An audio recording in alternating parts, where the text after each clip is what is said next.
noticing the aura or types of human design in the real world when you don't know the actual birth dates. I'm a preschool teacher and I'm a pure generator 1-3, and one thing that has helped me to experiment with human design is actually having the opportunity to actually see and experience children and be able to see how they authentically present themselves or authentically are just themselves. And oftentimes children aren't conditioned yet. Well, ideally, I feel like I work with toddlers, so I feel like 2 to 3, we're actually already conditioning them, and they actually are already conditioned. But even then, we can still get to the point where we try to unconsciously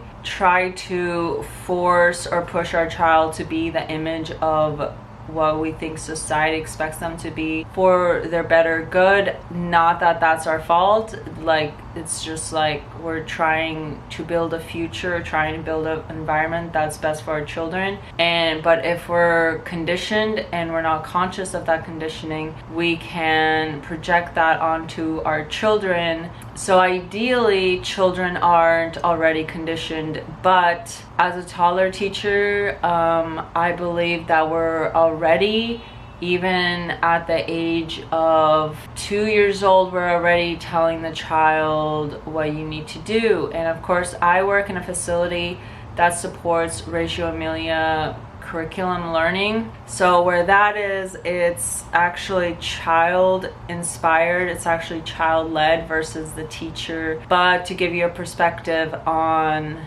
where the environment I'm at right now in regards to observing how I'm seeing these types come out in the natural environment, how I think how the type generators come up, how the type manifestors come up, how the type reflectors might come up, how the type projectors come up. But I will say this is coming from as a pure generator. So if I say something that's upsetting to you and you're getting offensive and you're like, no, you're wrong, that's not the type, please note, I'm not a trained human design reader. This is just something I've been interested in for the last like 2 to 3 years. And so this is my own experiment. And as a preschool teacher, this has been part of my experiment.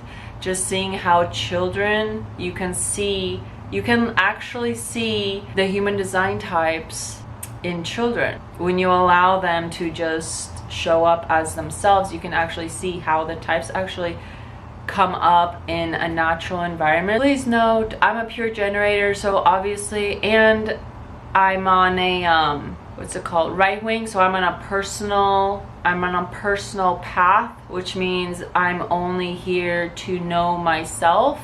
So this is all based off of trying to understand human design, trying to understand the whole human design experiment, off the basis that I'm trying to live my own human design. And as a preschool teacher, it's helped me to see how children naturally come up and how it actually, not even implementing the whole human design into them, it's like you can actually see it. Like without, like, I know there are parents in the human design on YouTube that consciously talk to their children about human design. Their children actually know, like, oh yeah, I'm a projector and blah blah, and actually get commentary on their children. But this, I'm just saying that this, my observation is coming from not knowing their birthdays, and I'm just observing from what is known about these certain types. One thing I haven't figured out is projectors. I've kind of figured out reflectors a little bit, where I've started contemplating, well, maybe she's a reflector. But reflector is one of the rarest kind, so there is a probability that there's a reflector in my classroom, but it's hard to note. Even when it's child-led, they still bring in teachers that have been mainly focusing, or they can't grasp child-led environment. Like, it's control issue, so it's still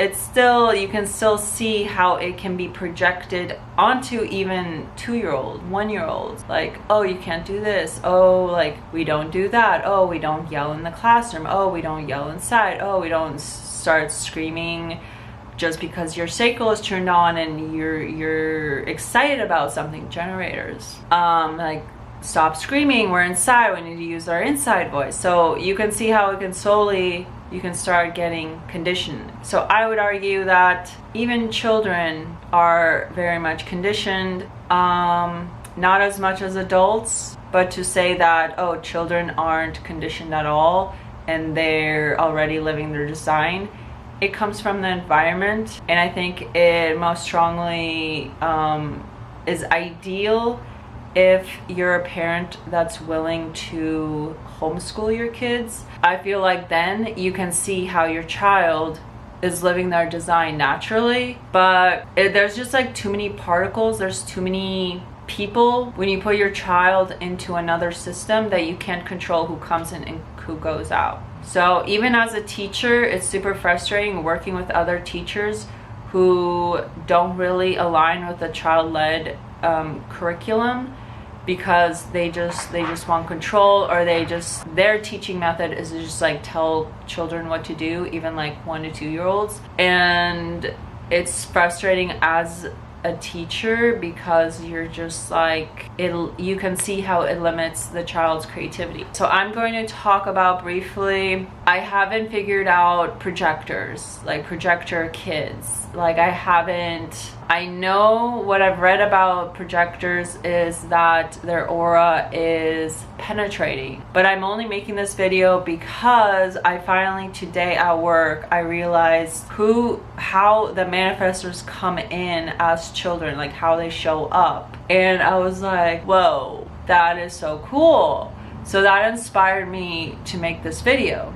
Okay, so generators, obviously you will know they're generator kids if you're not trying to project your own to them and not trying to tell them to quiet down all the time. If you're just observing on the outside and you see, obviously, the screaming kids, the kids that see a fire truck and they instantly start vocalizing. Generators, when they're not conditioned, you can see them light up about things.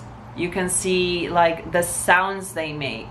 And it's not just, and they don't just make the They actually don't make those sounds at all. They make like, you can see, I've noticed like when they're eating, they're actually making sounds while they're eating. If something tastes good, they're like, that's probably a generator, most likely. So I've noticed generators are very vocal. They're very connected to their sacral.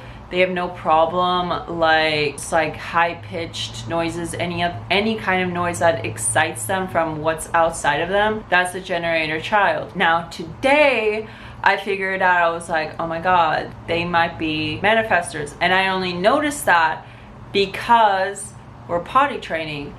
And of course, I'm dealing with 2-year-olds.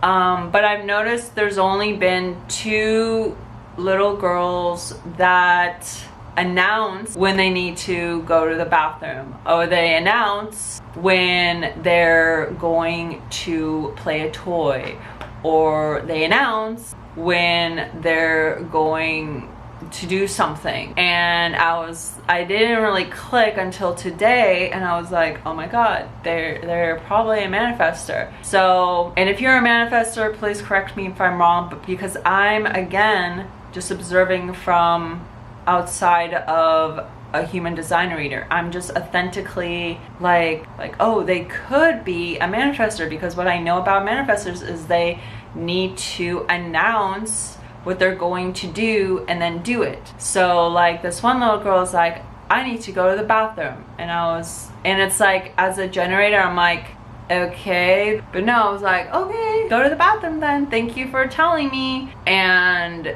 it's happened a few times, and I never clicked until then. I was like, oh, they're a manifestor, or they might be a manifestor. I don't know. I don't look at their birth. I don't have access to their birth information. That was very interesting seeing that, because I've only noticed the generators as a generator, because I wanted to understand my sacral and sacral sounds, because everyone was saying like, oh, you can, it's only or nuh-uh, and that hasn't been my experience. So that's where I was like, okay, if I study children, which are basically, ideally, they're not conditioned at all, or at very, very minimum, so they're already living their design basically, and very much so, you'll notice children are making a variety of sounds.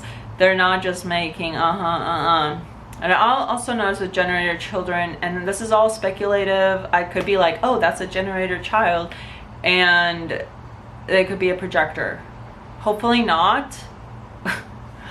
But from my own experience, I've noticed that when a child has been frustrated, or they kind of just shut down, but then when I give them a yes or no question, and I ask, like, for instance, this one little girl, very hard time going to the bathroom, and finally I gave her 5 minutes before we got to the bathroom, and I asked her during getting her diaper changed or whatever, I asked her, do you want us to give you 5 minutes, a 5-minute like announcements, a 5-minute warning before you need to go to the bathroom? And she immediately said yes, or yeah. And I was like, okay.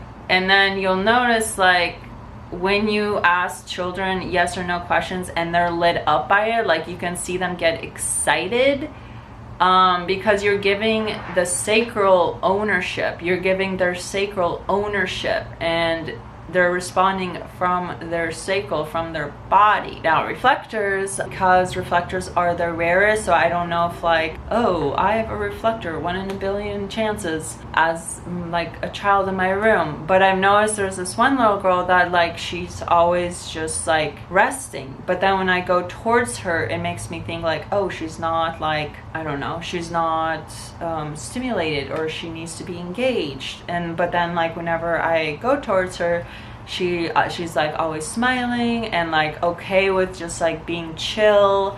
So I've also noticed with reflector children, I've noticed like if the room is like really chaotic, some children that are reflectors or just like more sensitive, they'll just be more sensitive to too much of a sensory environment. And I've noticed they'll often, like, for instance, there's another facility I was at, the room was crazy loud. I remember there was this quiet kid who was just doing something quietly, and he looked at me, and so I had to just step up and like control the room at a more manageable, and it actually got him. You could see he was like okay with it now, but because he was like shutting his ears. So my perspective, and it could also be open solar plexus. I mean, coming from an open solar plexus, if there's I definitely have like too much sensory. If there's too much sensory, I can't deal with it. There could be that in regards to actual specific centers, but I've noticed that. And also I've noticed with reflector, my speculation of having reflector children, this is all speculation, I don't know, is their reflectors are mirrors to their environment. They have all open centers, so they're essentially just mirrors. And they've said to be, and because of that, they've said to be chameleons, because they're there to just mirror the other person. So people that meet reflectors, they might feel like, oh, this person completely understands me, because they're basically just mirroring yourself. So if I'm meeting you and you're a reflector, I'm like, oh, like we're the same person, but literally you're just like mirroring me. So I've noticed that there was this one little kid and there's other things that go into outside of human design, like that child's personal childhood development, how their parents parent them outside of it. So I don't know. So this is all speculation. But it makes me wonder, because there was this one little kid, and every time a child would ask them for a toy, they would just willingly give it. And so there was this like sense of just like no ownership. Like you can tell who the manifestors are, you can tell who the generators are. I haven't figured out who projectors are, but it's probably like when you get into 5-year-olds and they just say really mean things to you, that's probably how a projector child is naturally.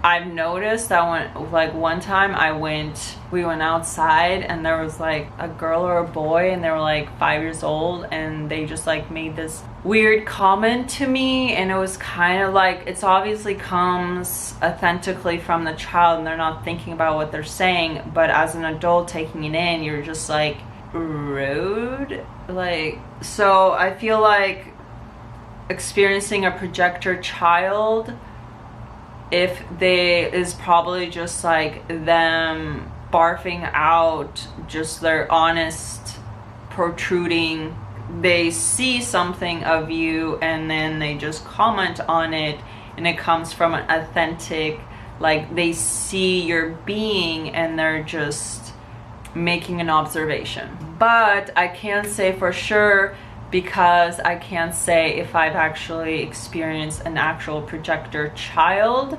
because I just haven't fully understood the projector child. Children don't really wait to be invited, they just kind of invite themselves. So I don't understand the concept of a projector child where they have to wait to be invited to authentically live their design. And then the fact that children aren't, for the most part, supposed to be conditioned. So like, how does that work for a child? I feel like I haven't really fully understood projector children, but I feel that reflectors are just mirrors. I've noticed the children that are the most sensitive, I have a feeling that they have the most open centers, which makes me think that they're the most they're the closest to what I imagine a reflector being as a child. For instance, just like being very chameleon and kind of just like going where the class is going. Like there's this one little girl, like it's just like, I know she has her own interests. I know she likes certain things. Like I've looked at her file and like talking to her one-on-one and getting to know her a little.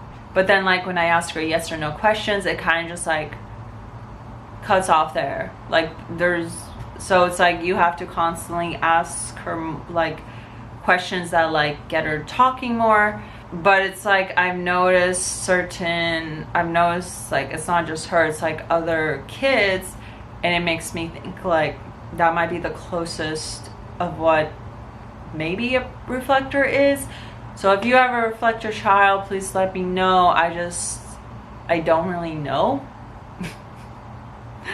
I'm not a reflector, so I have no idea. I've never met a reflector, but I believe like she's able, like the child just like it just makes me frustrated because I'm like, I want her to have, like, it's kind of like compliance. Like it makes me think like she's just like doing things because everyone else is doing. So it's that whole sense of like her mirroring whatever the class is doing, and it's like, are you actually really interested in that? And obviously you can tell if she's interested in something because the longer she is engrossed in something, obviously then it's like, oh okay, she's actually interested in that. The shorter she'll still do everything we do, but I know when other children, when they're not interested in something at all, like they look at it and they're like, no, I'm not doing that. Like, I don't want to do that. And like point blank, when generic kids don't want to do something and they say no to you, yeah, that's a no. Like it's not even sounds, it's just like no. You gotta and find something that actually they're curious about and they'll actually want to try. In regards to their curriculum, seeing a manifestor in teaching in an environment was actually fascinating, because I've heard about them like basically like, I'm going to do this, and then going to do that, and I was like, how does that look like in real life? And then I found out they literally will just be like, I'm going to go to the bathroom, but then they just stand there and stare at you until you're like, okay, thanks for telling me, and then they go on their way and go to the bathroom or do whatever they announce to you about